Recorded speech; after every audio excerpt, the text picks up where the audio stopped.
In the dusty backroads of a remote Amazonian village, whispers once spread of a boy who played football like magic. His name was Eduardo Limitho.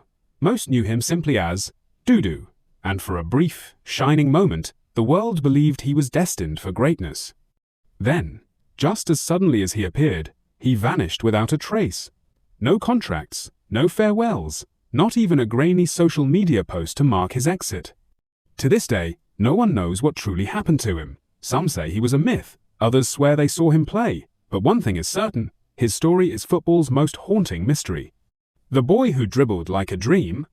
It began in 2008, when a scout traveling through Brazil's northern backwaters stumbled upon a pickup game in a village so small it barely had a name.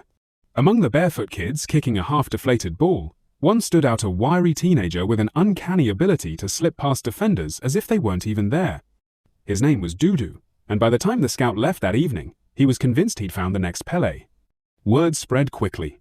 Grainy cell phone footage of Dudu tearing through local tournaments made its way to YouTube, where Brazilian football fans marveled at his agility, his effortless control, his vision.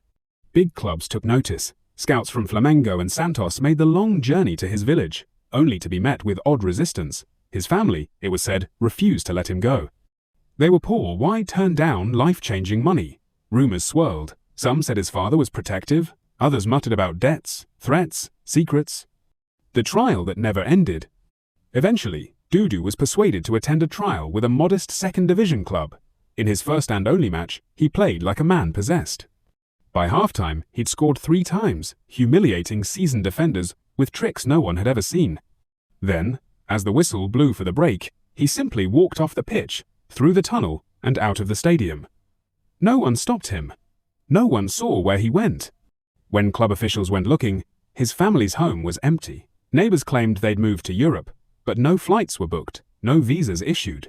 Local records showed a birth certificate, but it was later lost in a courthouse fire. Even his former coaches clammed up, changing the subject when pressed. It was as if Dudu Lima had been erased.